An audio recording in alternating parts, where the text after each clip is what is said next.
오늘도 우리 하나님의 은혜를 삼함에 나온 사랑하는 성도님들에게 하나님의 평강과 기쁨이 가득하게 되기를 바랍니다. 옆에 분에게 한번 인사하실까요? 하나님 당신을 정말 사랑하십니다. 하나님 당신에게 복 주시길 바랍니다. 하나님께서 당신을 지키시길 바랍니다. 하나님께서 당신에게 평강 주시기를 바랍니다. 그렇게 되기를 바랍니다. 우리 초등학교 아이들이나 그런 아이들에게 뭐가 되고 싶으냐 그렇게 물어보면 우리 아이들이 뭐라고 대답할까요? 저는 운동선수가 되고 싶어요. 또 많은 아이들이 저는 연예인이 되고 싶어요. 왜 아이들이 운동선수가 되고 싶어하고 연예인이 되고 싶어 할까요? 화려해 보이기 때문에. 그 삶을 살면 참 화려하고 멋질 것 같기 때문에 연예인이 되고 싶기도 하고 운동선수가 되고 싶기도 합니다. 손흥민 아세요? 네, 손흥민 우리나라 사람들 다 알잖아요. 손흥민 유명한 축구 선수지 않아요? 네. 우리나라 사람만 아는 게 아니고 외국에 가서도 손흥민 알아? 그러면 안 돼요. 다른 많이 못 물어봤지만 많은 사람들이 안 돼요. 유명한 가수가 있죠? 방탄소년단 BTS. 우리도 잘 아는데 외국 사람들이 우리보다 더 잘 알아요. BTS 하면 너무 유명하잖아요. 그런데 여러분, 유명한 연예인과 운동선수들이 늘 행복하고 좋을까요? 아니에요. 그게 너무 그 수명이 짧기 때문에 늘 염려하고 불안 가운데 삽니다. 여러분 테니스를 잘 아세요? 저는 테니스를 가끔 보긴 하는데 좀 이 세대 전에 그 세대에서 그 세 선수들이 있었습니다. 페더러, 나달, 조코비치. 이 세 선수가 그 큰 대회가 있으면 늘 우승컵을 그 세 선수가 가져가는 거예요. 그 시대가 계속해서 이어질 것 같았는데 페더러도 은퇴하고 나달도 은퇴하고 무결점의 선수라고 말하는 조코비치 최근에는 우승컵을 들어 올려 본 적이 없어요. 젊은 선수들에게 한참 자기보다 못한다고 생각하는 선수들에게 지고 말았습니다. 우리 인생들이 그러지 않을까 싶습니다. 우리 인생들도 이렇게 잘 나가는 때가 있는데 언젠가는 그 명성들이 다 사라지고 예측할 수 없을 정도로 변하고 흔들리는 것이 우리들의 인생입니다. 영화 타이타닉을 많이 보셨죠? 아마 많이 보셨고 그게 실제 사건을 기반으로 해서 이렇게 시나리오가 만들어진 거잖아요. 영화가 만들어진 거잖아요. 그 당시에 타이타닉호는 세계 최대 호화 여객선이었습니다. 이 타이타닉호가 1912년 4월 14일 날 캐나다에 있는 캐나다 동쪽의 펀들랜드 섬 부근을 지나가고 있는데 무선 통신을 통해서 옆에 그 선박들을 통해서 자꾸 경고 문자가 오는 거예요. 경고 소식이 오는 거예요. 빙산을 조심해라. 그 경고 소식이 5번이나 계속해서 빙산 조심해라.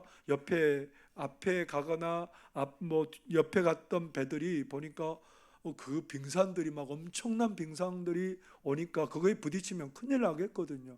근데 6번째로 어떤 그 무선 통신이 왔냐면 빙산이 떠내려 오니 밖을 좀 내다봐라.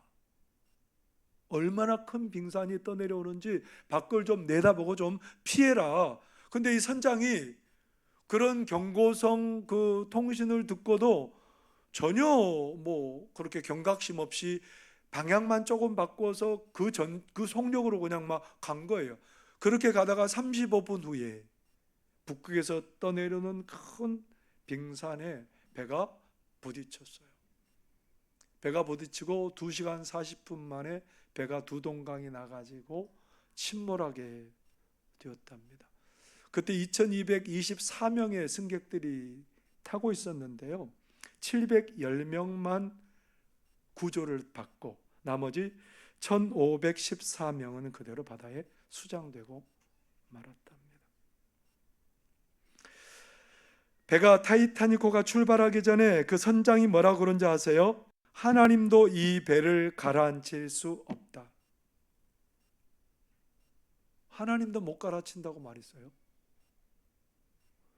그 타이타닉호를 타고 있었던 사람들은 그 당시 재력이 좀 있어야 그 배를 탈 거 아니에요. 그 초호화선을 타는데 얼마나 자랑했게요. 얼마나 들땠게요. 야, 이번 여행의 최고의 배를 타고 여행한 이 여행 자랑 좀 해봐야지. 그런데 어떻게 됐어요? 그걸로 끝이에요. 우리 역사의 가장 큰 참사로 기록될 만한 그런 일이 벌어지고 말았죠. 여러분, 우리 인생은 이처럼 내일을 알 수 없는 상황들이 많이 전개되죠. 그런 내일을 알 수 없는 우리 인생들에게 하나님께서는 예수님을 이 땅에 보내주셨습니다. 내일을 알 수 없는 불안 가운데 살아갈 수밖에 없는 우리 인생들에게 도대체 예수님을 왜 보내주신 거예요? 예수님이 우리에게 오신 이유가 도대체 뭔 거예요? 여러분에게는 예수님이 도대체 어떤 이유예요? 내일 알 수 없는 불안한 우리 인생길에 예수님은 여러분에게 어떤 의미이신가요? 여러분에게 예수님은 어떤 의미세요? 예수님이 예수님이지 뭔 의미요? 그렇게 말하고 싶으세요? 나는 오늘 왜 하나님이 그 예수님을 왜 이 땅에 보내셨을까? 우리 그것을 알고 믿어야 되지 않겠어요? 오늘 사도 바울은 로마에 있는 감옥에서 빌립보에 있는 성도들에게 편지를 보내고 있습니다. 빌립보 교회는 언제 세워졌냐면 사도 바울이 2차 전도 여행을 할 때 사도 바울의 복음 전파를 통해서 세워진 교회가 빌립보 교회입니다. 사도 바울이 빌립보 성에 들어갔을 때 얼마나 기대하고 들어갔겠어요? 근데 빌립보의 성에 들어갔더니 예상하지 않게 열심히 복음만 전하면 될 줄 알았더니 복음을 전하는데 자꾸 저 많은 귀신 들린 여종이 자꾸 따라와서 이 복음을 전하는 데 방해가 되는 거예요. 복음을 전하는 것에 집중하지 못하게 해요, 사람들이. 그래가지고 사도 바울이 어쩔 수 없이 그 저 많은 여종에 의해서 귀신을 쫓아내버렸습니다, 예수 이름으로. 그랬더니 그 저 많은 귀신 들린 여종을 통해서 많은 이익을 얻었던 그 주인들이, 몇 명 주인들이 있었던 거예요.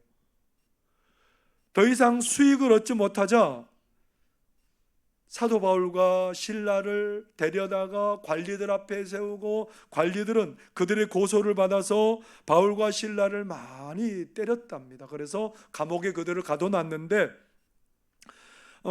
찬양하는 중에 지진으로 감옥문이 열리고 간수가 자결하려다가 바울과 실라를 데려다가 복음을 듣고 그 간수의 가족이 구원을 받았답니다. 이 일이 있고 나면 사람들이 더 우리 곁에 머물러서 복음 전해달라고 그렇게 해야 되는데 오히려 이 일 때문에 사도 바울은 그 관리들의 요청으로 빌립보 성을 떠날 수밖에 없는 그런 상황이 되었답니다. 여러분, 어느 하나 내가 생각하는 대로 되는 게 없어요.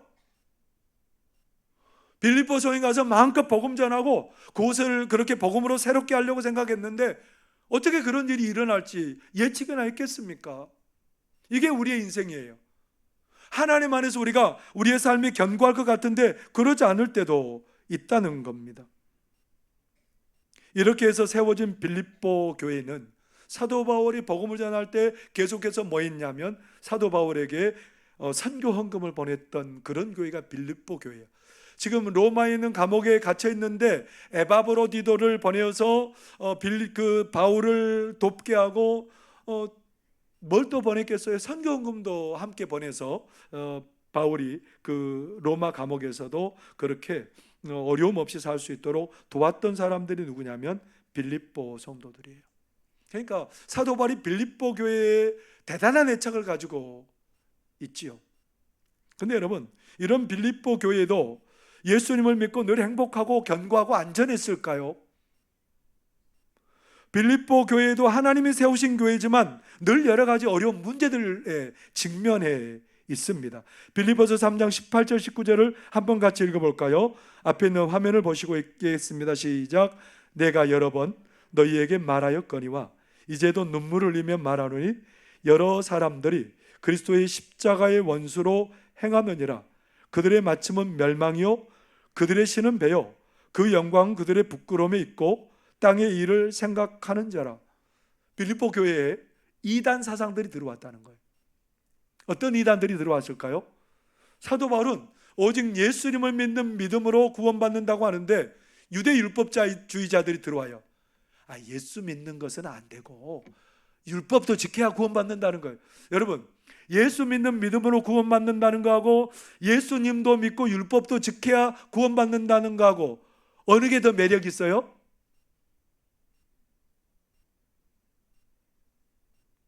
세상에 공짜가 어디 있어? 우리 그렇게 생각하잖아요.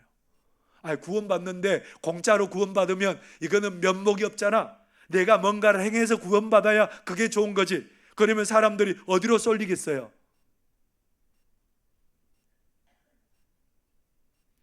사도 바울이 말한 오직 예수님으로 말미암는 구원이 아니라 뭐에 쏠리게 되냐면 내 것을 좀 보태야지. 그래야 구원받을 자격이 생기는 것 같고, 그래서 이렇게 쏠리면 하나님의 은혜가 아닌 거예요. 아닌 게 되는 거예요. 빌립보 교회가 그런 흔들리는 상황 가운데 있고요. 또 어떤 이단들이 있냐면 반도덕주의. 그러니까 영은 선하고 육은 악하기 때문에 육은 아무렇게나 해도 아무렇게나 방탕하고 죄를 지어도 괜찮다라는 영지주의자들이 있었던 거예요. 뭐가 좋아요? 신앙생활하기가? 엄격하게 하나님의 말씀을 따라서 하나님의 말씀을 붙들고 엄격하게 살아가는 게 여러분 좋아요? 그냥 내 맘대로 네가 원하는 대로 그렇게 신앙생활하는 게 훨씬 더 좋아요?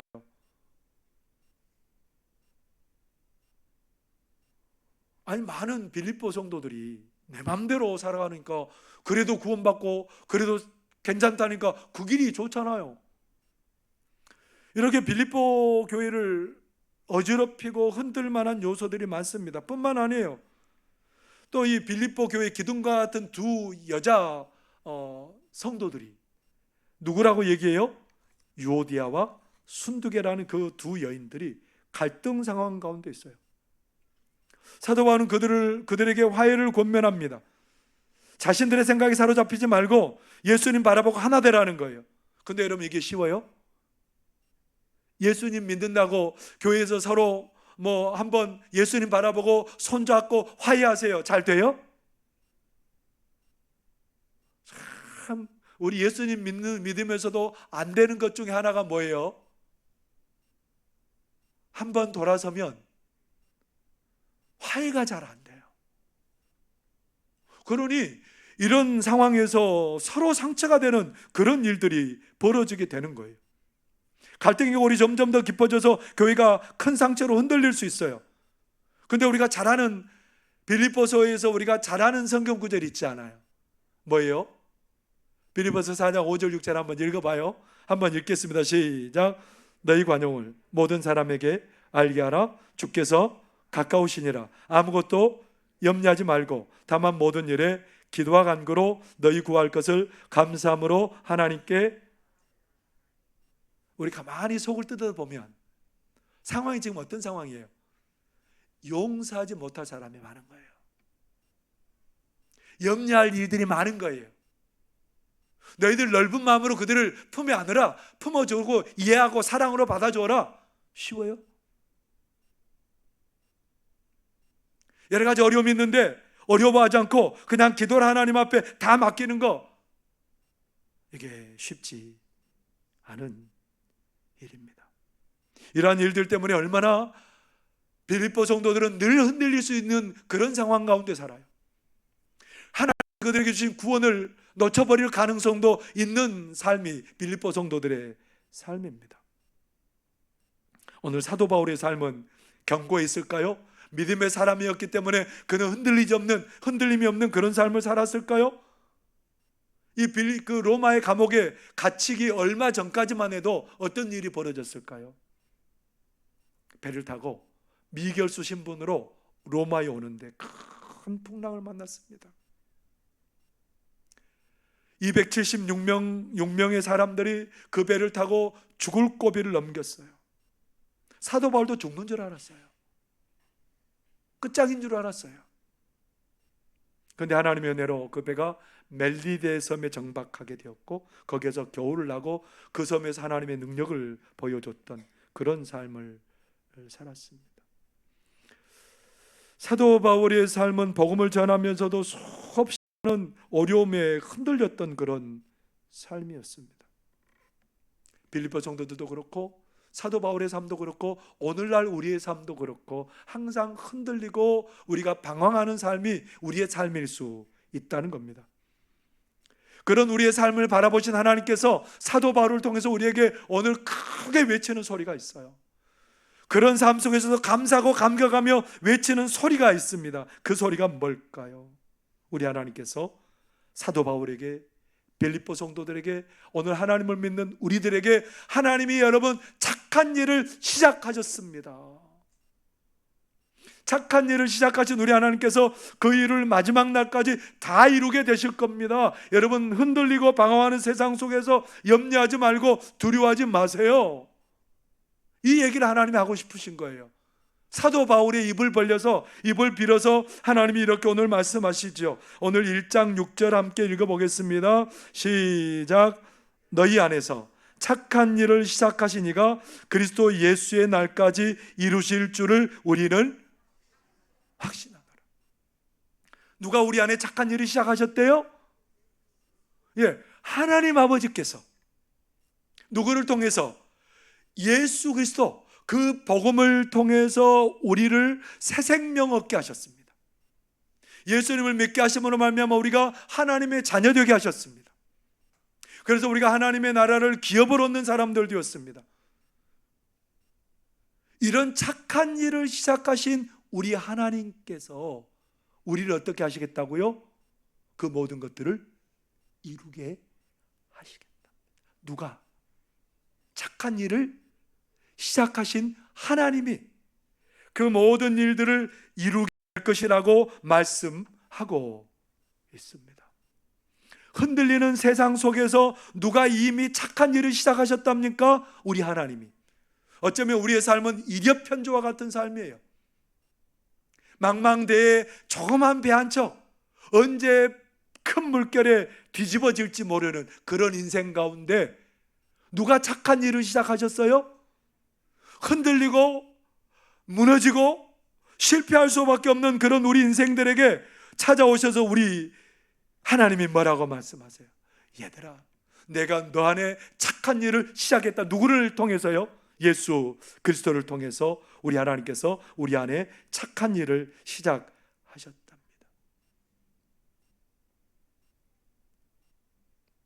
하나님께서는 예수님 믿는 우리들을 새 생명을 주시고 우리 아버지가 되시고 우리와 함께 계시고 흔들리는 우리의 삶 가운데 함께 계시고 결국은 우리로 하여금 최후 승리 얻게 하시겠다는 거예요. 그리스도의 예수의 날까지 그 착한 일을 시작하신 그 착한 일을 마무리하시겠다는 우리 하나님의 말씀을 우리에게 들려주고 있습니다. 어떤 상황에서도 우리를 견고하게 붙들어 주실 줄 믿습니다. 하나님의 그 사랑이, 예수님을 통해서 보여주신 그 하나님의 생명이 여러분을 어떤 상황에서도 든든히 붙들어 주실 줄 믿습니다. 광야 40년을 지난 이스라엘 백성들이 가장 흔들릴 때가 있었을 거예요. 그때가 언제였을까요?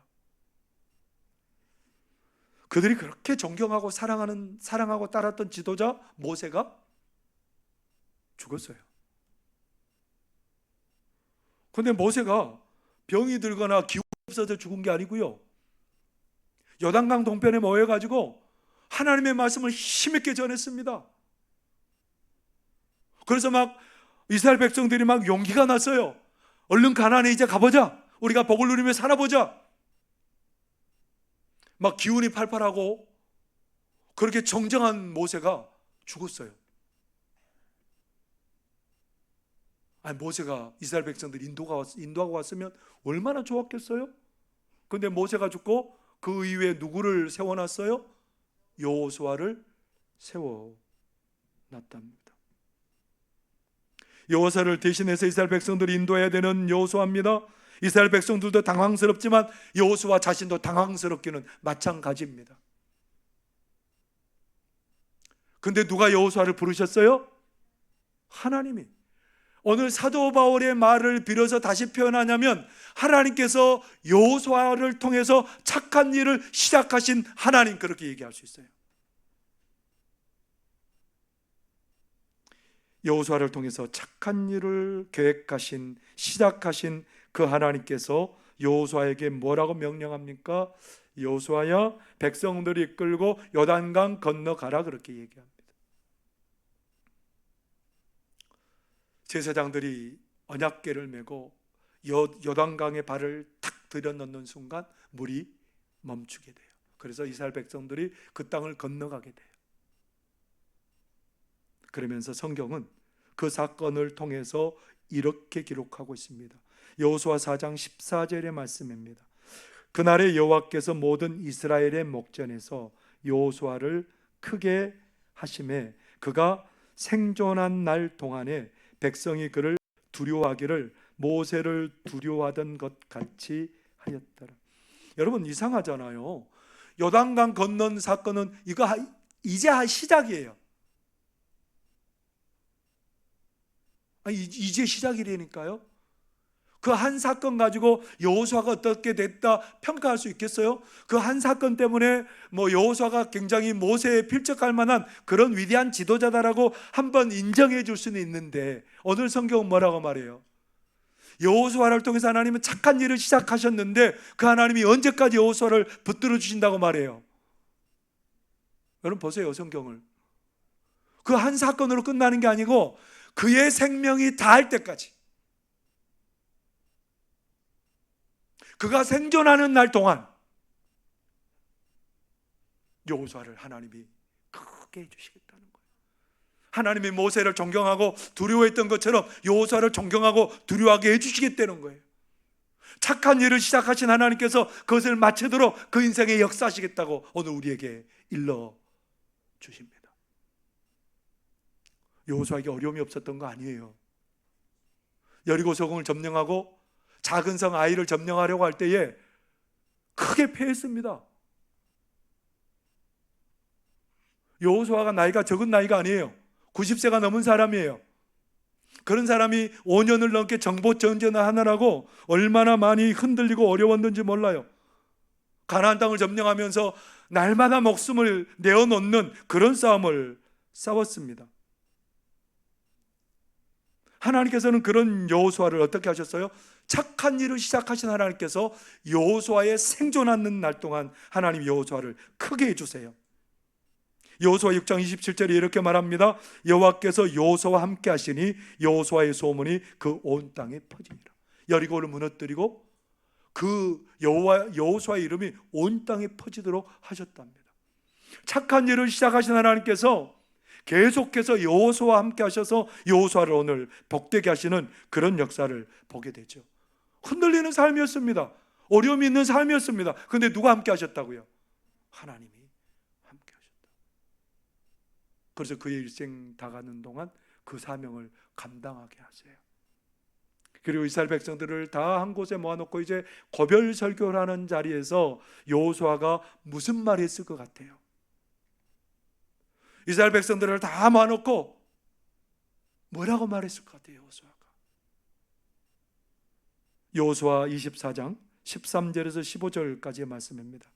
내가 또 너희가 수고하지 아니한 땅과 너희가 건설하지 아니한 성읍들을 너희에게 주었더니 너희가 그 가운데 거주하며 너희는 또 너희가 심지 아니한 포도원과 감람원의 열매를 먹는다 하였느니라. 그러므로 이제는 여호와를 경외하며 온전함과 진실함으로 그를 섬기라.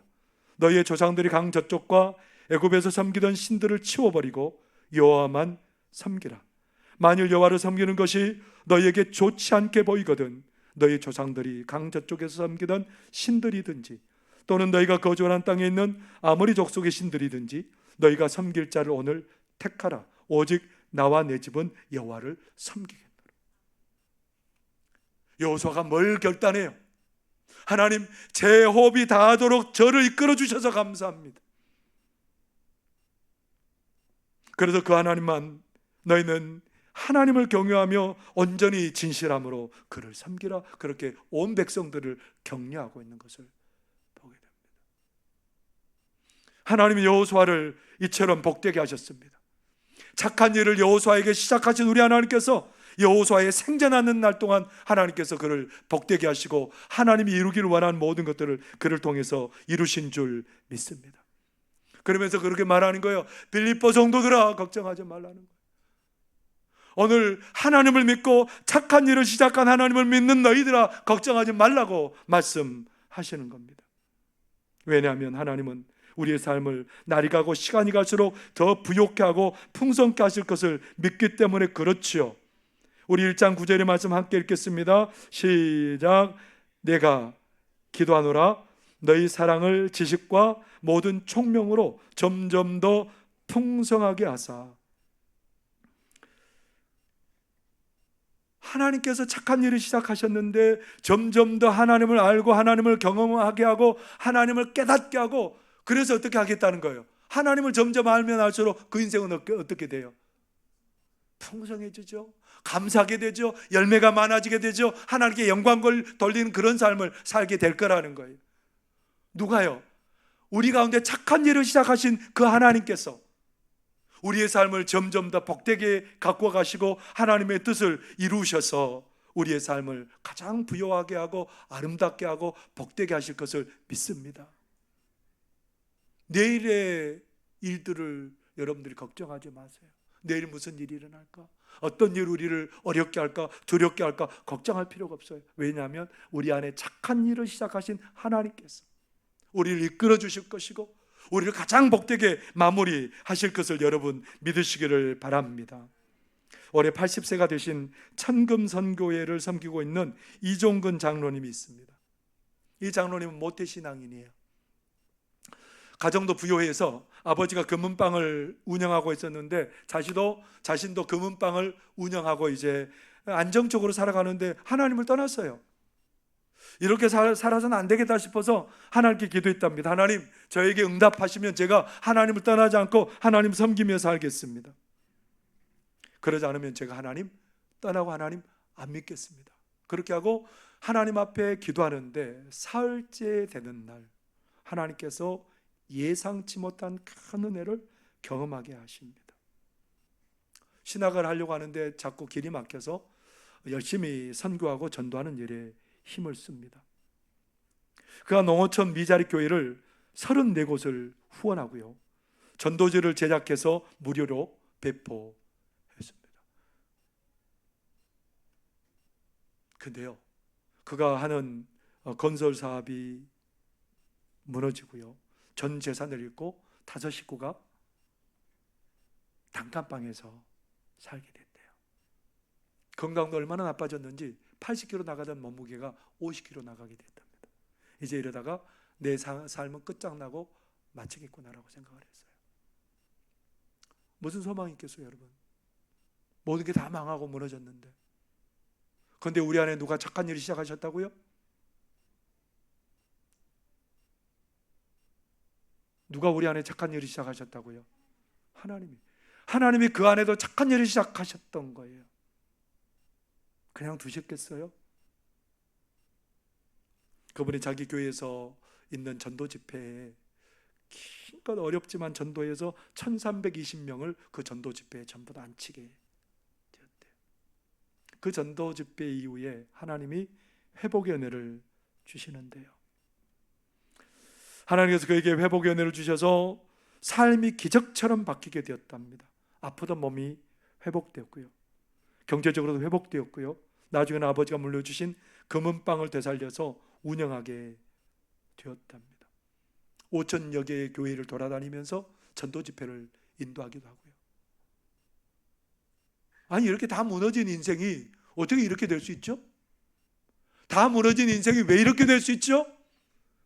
그에게 착한 일을 시작하신 하나님께서 그 인생의 마지막을 가장 복되게 하신 줄 여러분 믿으시기를 바랍니다. 하나님이 시작한 인생 하나님이 책임지실 줄 믿습니다. 하나님이 시작한 인생 하나님이 가장 복되게 하실 줄 믿습니다. 여러분, 예수 그리스도를 통해서 하나님이 여러분의 인생에 착한 일을 시작하신 줄 믿습니다. 그 착한 일을 시작하신 우리 하나님께서 우리의 호흡이 다하도록 우리를 지켜주실 것이고 우리의 내일을 가장 복되게 인도하실 줄 믿습니다. 예수님을 왜 보내셨어요? 예수님을 통해서 착한 일을 시작하신 하나님을 보여주시려고요. 그 하나님 우리의 인생을 마지막까지 붙드시고 마지막을 가장 복되게 하실 줄 믿으시고 오늘도 찬양하며 이 땅에 오신 예수님을 바라보면서 우리가 믿음으로 나아가는 그런 삶이 되시기를 바랍니다. 기도하시겠습니다. 하나님 아버지 고맙고 감사합니다. 우리 안에 착한 일을 시작하신 우리 하나님, 하나님을 찬양합니다. 하나님을 사랑합니다. 하나님, 우리가 그 하나님만 믿고 의지하며 나갈 때에 하나님 처음 시작보다 우리의 나정을 창대케 하시는 그 하나님을 풍성히 경험하며 살아가는 그런 저희들 되도록 주여 도와 주옵소서. 예수님 이름으로 기도하옵나이다. 아멘.